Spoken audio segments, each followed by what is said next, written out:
ஒன்றிய நிதியமைச்சர் நிர்மலா சீதாராமன் தனது 7வது பட்ஜெட்டை தாக்கல் செய்து முடித்திருக்கிறார். அதில் பல்வேறு முக்கிய அம்சங்கள் இடம்பெற்றிருந்தன. அதில் தமிழ்நாடு புறக்கணிக்கப்பட்டிருப்பது ஒரு பேசுபொருளாகி இருக்கிறது. இதுகுறித்து கருத்துக்களை பதிவு செய்வதற்காக பத்திரிகையாளர் திரு கார்த்திகேயன் நம்மிடையே இணைகிறார். அவரிடம் பேசலாம். சார் வணக்கம். தற்போது நிர்மலா சீதாராமன் தனது பட்ஜெட்டை தாக்கல் செஞ்சு முடிச்சிருக்கிற நிலையில தமிழ்நாட்டிலிருந்து பல்வேறு கோரிக்கைகள் இருந்தது. குறிப்பாக அந்த மெட்ரோ ரயில் 2ஆம் கட்ட பணிகளுக்கான நிதியை விடுவிக்கணும், வெள்ள நிவாரண நிதியை விடுவிக்கணும் அப்படின்னு குறிப்பா MSME சார்ந்து. ஸோ ஒட்டுமொத்தமாக தமிழ்நாடு இதுல நிராகரிக்கப்பட்டிருக்கு. அது பற்றி உங்களுடைய கருத்து என்ன? அதுவும் இல்லாம இந்த பட்ஜெட்ல இருந்து ஒரு டேக்அவே அப்படின்னா நீங்க எதை குறிப்பிடுவீங்க? மேஜர் டேக்அவேனா இந்த பட்ஜெட்டை பொறுத்தவரை இது ஒரு ஆந்திரா பீகார் பட்ஜெட் என்று எடுத்துக்கொள்ளலாம். அதாவது இந்த அரசு தொடருவதே, அரசு உயிரோடு இருப்பதே அதுக்கு காரணமே ஆந்திராவில் இருக்கக்கூடிய சந்திரபாபு நாயுடு மற்றும் பீகாரில் இருக்கக்கூடிய நிதிஷ் குமார் அவர்களும் தான்.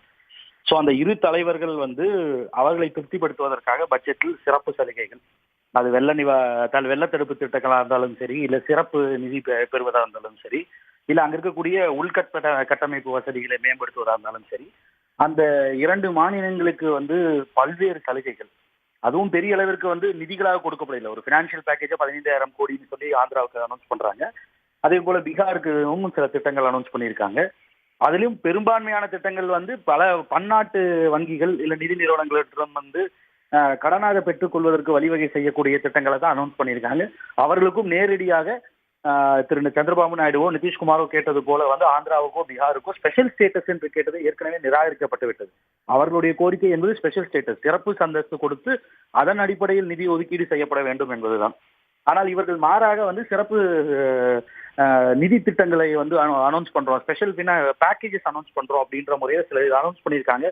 இது எந்த அளவுக்கு சந்திரபாபு நாயுடுவோ நிதிஷ்குமாரோ விரும்புவார்கள் என்பது பெரிய கேள்விக்குறி.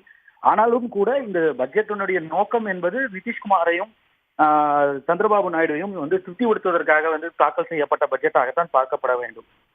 ஏற்கனவே அதுதான் பெரும்பாலான வல்லுநர்களுடைய கருத்தாக இல்ல விமர்சகர்களுடைய கருத்தாக இருக்கு. இது ஆந்திராவுக்கும் பீகாருக்கும் மட்டும் போடப்பட்ட பட்ஜெட்டா, இல்ல ஒன்றிய அரசு இந்தியாவுக்கு முழுமைக்கும் போட்ட பட்ஜெட்டா என்று கேள்விகள் எழுப்பப்படுது. ஏன்னா அதற்கு காரணம் கூட இருக்கிறது. ஏன்னால் ஒரு 5-6 மாதங்களுக்குள்ளாகத்தான் தமிழ்நாட்டில் பெரிய வெள்ளம் சென்னை உட்பட ஒரு 6-7 மாவட்டங்களில் பலத்த சேதம் ஏற்பட்டு பெரிய அளவிற்கு உயிர் பலிகள் கூட நேர்ந்தது. அதற்காக தமிழ்நாடு அரசின் சார்பாக 37,000 கோடிக்கு மேலாக தொகைகள் கோரப்பட்டது. அதில் சொற்ப நிதியாக வெறும் 200 சொச்சம் கோடிகள் மட்டுமே அன்று ஒதுக்கப்பட்டது. அதுவும் பலதரப்பட்ட அழுத்தத்திற்கு அப்புறம். ஆனால் இன்று வரை நிலுவையில் இருக்கு. இது சம்பந்தமாக மாநில முதலமைச்சர் திரு மு க ஸ்டாலின் அவர்களும் சரி, நமது மாநிலத்தினுடைய எம்பிக்கள் பாராளுமன்றத்தில் நேற்று கூட வில்சனும் சரி பல்வேறு கோரிக்கைகளை வைத்தார்கள். இந்த வெள்ள பாதிப்பில் நிவாரணப் பணிகளை மேற்கொள்வதற்கு இல்ல மீள்கட்டமைப்பு பணிகளுக்கெல்லாம் நிதிகள் ஒதுக்க வேண்டும் என்று கேட்டப்போ கூட அதற்கு எந்த ஒரு நிதி ஒதுக்கீடும் இதுவரை வரவில்லை. அதே போல சென்னையில் ஏற்பட்ட வெள்ள பாதிப்பு, தென் மாவட்டங்களில் ஏற்பட்ட கன்னியாகுமரி, திருநெல்வேலி, தூத்துக்குடி, தென்காசியில் ஏற்பட்ட வெள்ள பாதிப்பு, இதையெல்லாம் சரி செய்வதற்கு பல்வேறு வெள்ள தடுப்பு பணிகளுக்கும் நிதி வேண்டும் என்று கேட்ட பொழுது ஏற்கனவே நீங்க கொடுத்த பணத்தை சரியா செலவு பண்ணீங்களா இல்லையான்னு கேள்விகள்லாம் விமர்சனத்தை எல்லாம் வைத்த இதே நிர்மலா சீதாராமன் நிதிகளை ஒதுக்கவே இல்லை.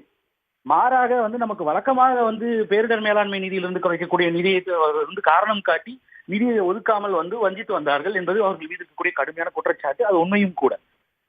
இதே வேளையில் அட்லீஸ்ட் குறைந்தபட்சம் பட்ஜெட்டிலாவது தமிழ்நாட்டிற்கு குறைந்தபட்சம் இந்த நிதியில இந்த வெள்ளத்தில் பாதிப்பிலிருந்து மீள் கட்டமைப்பு நடவடிக்கைகளுக்கு இல்ல மறுசீரமைப்பு பணிகளுக்கு ஏதாவது ஒரு வகையில் நிதிகள் கிடைக்கும், இல்ல பல்வேறு பணிகள் வெள்ள தடுப்பு பணிகள் மேற்கொள்வதற்கு கூடுதல் நிதிகள் பெற முடியும் என்று எதிர்பார்ப்பிருந்த வேளையில் இந்த அரசு ஒன்றிய அரசு எந்த ஒரு ஒதுக்கீடும் இதுவரை செய்யவில்லை. இது நிச்சயமாக முற்றிலும் தமிழ்நாட்டை புறக்கணிக்கக்கூடிய ஒரு செயலாகத்தான் பார்க்க முடியும். அதே போலத்தான் சென்னை மெட்ரோ ரயில் பணி ஏறக்குறைய 3-4 ஆண்டுகளுக்கு முன்பாகவே இவர்களால் ஒப்புதல் கொடுக்கப்பட்டு, இன்வெஸ்ட்மெண்ட் ப்ரமோஷன் போர்டால் ஒப்புதல் கொடுக்கப்பட்டு ஒன்றிய அரசால் அனுமதிக்கப்பட்ட திட்டம். ஆனால் இதுவரை நிதி ஒதுக்கப்படவில்லை. இதை பல முறை முதலமைச்சர் நேரில் பிரதமரை சந்தித்த போது மெமரண்டமாக கொடுத்திருக்காரு. அதே போல இந்தியா தமிழ்நாட்டிற்கு வந்த பொழுது அவரை மேடையிலேயே வைத்துக் கொண்டு இந்த கோரிக்கையும் வச்சிருக்காரு. தமிழ்நாட்டினுடைய எம்பிக்கள், எதிர்கட்சிகள் எல்லோருமே இந்த கோரிக்கையை வச்சிருக்காங்க. ஆனால் மித்த இடங்களுக்கு கேபெக்ஸ் இன்க்ரீஸ் பண்றோம், மூலதன செலவிற்காக தொகையை அதிகப்படுத்துகிறோம் என்று சொல்லுகிற ஒன்றிய அரசு தமிழ்நாட்டில், அதாவது இந்தியாவில் 2வது பெரிய பொருளாதாரம் கொடுக்கக்கூடிய மாநிலமாகவும், மொத்த உள்நாட்டு உற்பத்தியில் 2வது பெரிய மாநிலமாக இருக்கக்கூடிய தமிழ்நாட்டினுடைய தொழில் வளர்ச்சியை ஊக்குவிக்கும் விதமாக தலைநகரத்தில் இருக்கக்கூடிய முக்கியமான திட்டம் சென்னை மெட்ரோ ரயிலுடைய 2ஆம் கட்ட விரிவாக்க பணிக்கு ஒரு பைசா கூட இது வரைக்கும் ஒதுக்கப்படவே இல்லை. இது அப்பட்டமாக ஒரு எதிர்க்கட்சி ஆளும் மாநிலங்களை வஞ்சிக்கக்கூடிய ஒரு செயலாகத்தான் பார்க்கிறோம். இவங்க வெள்ள தடுப்பு பணிகள்ல கூட பாத்தீங்கன்னா ரொம்ப பாரபட்சமாக நிதி ஒதுக்கீடு என்பது அப்பட்டமாக தெரிகிறது. பீகாரில் அந்த கோசி திட்டத்துக்கு வெள்ளத்திற்கு நிதிஷ்குமாரை திருப்திப்படுத்துறதுக்கு சொல்றாங்க. உத்தராகண்ட்ல இவங்க ஆளக்கூடிய இடத்துல அவர்களுக்கு அங்க நிதி ஒதுக்குறாங்க வெள்ளத்தடுப்புக்கு. ஏற்கனவே இவர்கள் ஆண்ட பகுதி ஹிமாச்சல் பிரதேசத்தில் அங்க இருக்கக்கூடிய பணிகளுக்கு அவர்கள் எங்க பெரியதாக இந்த கடைசியாக நடந்த பாராளுமன்ற தேர்தல் ஓரளவுக்கு வெற்றி கூட பெற்றார்கள், ஆட்சி இழந்த பொழுதும் கூட. அங்கு அவர்கள் செல்வாக்காக இருக்கக்கூடிய பகுதிகளுக்கு நிதி ஒதுக்குறாங்க. ஆனா மாறாக தமிழ்நாடு போன்ற மாநிலங்கள் இல்ல இங்க தெலங்கானாவோ இல்ல தமிழ்நாடோ இல்ல கேரளாவோ வெள்ள பாதிப்பில் இதே போல கேரளாவுக்கும் இதே போல பெரிய பாதிப்பு ஏற்பட்டது. இந்த மாநிலங்கள் எதிர்க்கட்சிகள் ஆளும் மாநிலங்கள், பாஜக பலவீனமாக இருக்கக்கூடிய மாநிலங்களுக்கு நிதி ஒதுக்கீடு என்பது மிக மிக சொற்பமாக இருக்கு. அதுவும் குறிப்பாக தமிழ்நாட்டிற்கு வெள்ள பாதிப்புக்கு ஏற்பட்ட நிவாரண பணிகளுக்கு இல்ல மயில் கட்டமை பணிகளுக்கு கூட நிதி ஒதுக்கீடுகளை ஒரு பாரபட்சம் காட்டுவது என்பது, அதுவும் நிதியிலே நிதிநிலை அறிக்கையிலேயே காட்டுவது என்பது அப்பட்டமான ஒரு அரசியல் வெளிப்பாடு தான். அதனாலதான் பொதுவாக பாத்தீங்கன்னா இந்த பட்ஜெட்ல எல்லோருமே சொல்லக்கூடிய விமர்சனம் இது ஆந்திரா பீகாருக்கான பட்ஜெட் அப்படின்றாங்க. இதுல இந்த பட்ஜெட்டில் ஓரளவுக்கு அவர்கள் கார்பரேட்டுகளுக்கு கொஞ்சம் டாக்ஸை ஏற்ற வேண்டும்ன்றதுக்காக தான் அந்த கேபிட்டல் கெயின்ஸ் டாக்ஸ் ஒரு 10% ஏற்றிருக்காங்க. ஒரு மார்ஜினல் ஹைக்கு தான் அது. நீண்ட காலமாக இந்தியாவிலேயே கார்பரேட் டாக்ஸ் அதிகம், அது தனி, அது வேற. ஆனா இந்த லாபத்தில் வரக்கூடிய அந்த கார்பரேட் கெயின்ஸ் டாக்ஸை கொஞ்சம் உயர்த்துவதற்கு ஒரு சிறு முயற்சி எடுத்ததுமே நீங்க ஆல்ரெடி பாத்தீங்கன்னா மார்க்கெட் 1200 புள்ளிகள் சரிவுல போயிட்டு இருக்கு இந்த பட்ஜெட் தாக்கல் செய்தது.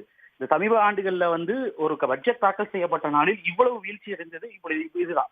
அப்ப இவர்கள் வெகுஜன மக்களையும் பெரிய அளவிற்கு சலுகைகள் திருப்தி எல்லாம் படுத்தல. அதே போல கார்பரேட் இந்தியா இங்க்னு சொல்லக்கூடிய கார்பரேட் இந்தியாவுக்கும் பெரிய சலுகைகள் இல்லை. மொத்தத்தில் யாரையுமே திருப்திப்படுத்தாத ஒரு பட்ஜெட்டா தான் இருக்கு. தனிநபர் வருமான வரியில பெரிய மாற்றம் வரும், அதுல ஏதாவது மக்களுக்கு ஒரு சலுகை வரும். ஏன்னா இவர்கள் முன்பே கொடுத்த தேர்தல் வாக்குறுதி 5 லட்சம் வரை எந்த ஒரு வருமான வரியும் இருக்காது அப்படின்றது ஒரு பெரிய வாக்குறுதி. தேர்தல் வாக்குறுதியை 2019 கூட கொடுத்திருந்தாங்க இவங்க.